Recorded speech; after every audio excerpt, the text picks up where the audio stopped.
तस्वीरें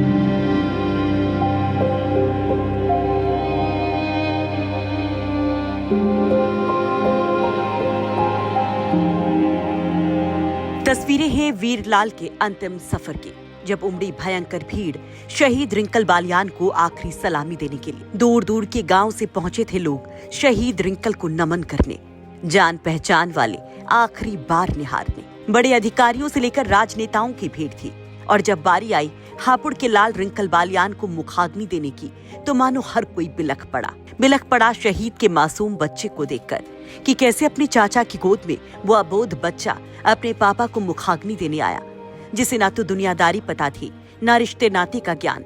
बस पता थी तो पापा की वो छुअन, माँ का दुलार। उस मासूम के हाथों से मुखाग्नि क्रिया शुरू हुई तो रो पड़ा वो मासूम, तो मानो बड़े बड़े हिल गए। सख्त माने जाने वाले अधिकारी भी रो पड़े। डीएम अभिषेक पांडे फफक पड़े, जैसे तैसे आंसुओं को कंट्रोल करते हैं। न केवल डीएम बल्कि सेना के तमाम जवानों अधिकारियों का मानो वही हाल था। सबकी आंखें डबडबा आईं।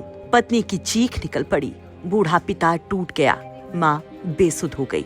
इन तस्वीरों को देखकर सबकी आंखें नम है, गला रुंध गया है, लेकिन उसी रुंधे गले से लोग लगाते रहे भारत माता की जय, वीर सपूत रिंकल बालियान की जय के नारे। और उसी उद्घोष के बीच हुआ शहीद रिंकल का अंतिम संस्कार। दरअसल जम्मू कश्मीर के डोडा जिले में गुरुवार को एक दर्दनाक हादसा हुआ था। भारतीय सेना का एक बुलेट प्रूफ ट्रक भदरवाह तंबा अंतर्राज्यीय मार्ग पर गहरी खाई में गिर गया था, जिसमें 10 जवान शहीद हो गए थे।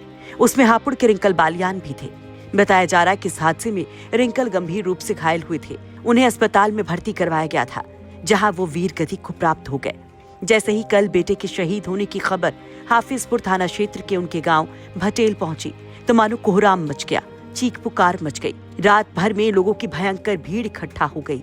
वीर रिंकल के इंतजार में पूरी रात कटती रही, और आज सुबह जैसे ही रिंकल बालियान का पार्थिव देह गांव पहुंचा, तो मानो सबका कलेजा फट गया। फोन आया था, हमारी माता जी के पास आया था फोन, करीबन 4:30-1 बजे करीब आया था। सीओ साहब का फ़ोन था वो, 4RR के। तो उन्होंने बताया था कि ऐसे ही कि ये ऑपरेशन में बंदे थे पहले गए हुए, तो उनको लेने के लिए गए थे। तो वहाँ से आते टाइम रास्ते में एक नाला पड़ता है, तो नाले में सर्दियों के टाइम बर्फ़ जम गई थी वहाँ पर। तो जो कैस्पर थी वो डिसबैलेंस होके खाई में गिर गई थी, जिसमें कि 21 लोग थे बता रहे थे, जिसमें 10 बंदे शहीद हो गए थे और 10 ICU में थे। तो यही कहानी बताई थी उन्होंने। उसमें तो शहीद हुए उसमें आपका एक भाई थे, क्या नाम था, फिर कितने आपसे बड़े थे, छोटे थे, और कितने बच्चे उनके परिवार में? वो मेरे से बड़ा, मेरा बड़ा भाई है वो, मेरे से 1 साल पहले लगा था वो। और परिवार में हम, मेरी मम्मी है और उनके 2 बच्चे हैं। एक तो लड़की है, वो 3 साल की है, और एक लड़का है छोटा, वो 1 साल का है अभी। और फैमिली में एक मेरी फैमिली है। रिंकल की सेना में भर्ती कब हुई थी और किस बटालियन में है? उसकी 2016 में भर्ती हुई थी, और वैसे उसकी पेरेंट यूनिट 72 आर्मर्ड है, जो हिसार में है अभी। वैसे वो RR में था, 4RR में था उस टाइम पे, अभी जो हादसा हुआ उसमें। तो शहीद का अभी शव आना है यहाँ पे, तो क्या प्रशासनिक अधिकारी कौन कौन है, कौन नेता यहाँ पे अभी कोई आया है? अभी नेता तो कोई नहीं आया है, और बाकी एक तहसीलदार आए हैं और DM साहब आए हैं।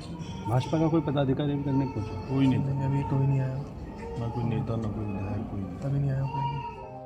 बताया जा रहा है कि रिंकल बालियान साल 2016 में भारतीय सेना में भर्ती हुए थे। उनकी तैनाती डोडा में थी। 5 साल पहले 2019 में रिंकल की शादी हुई थी।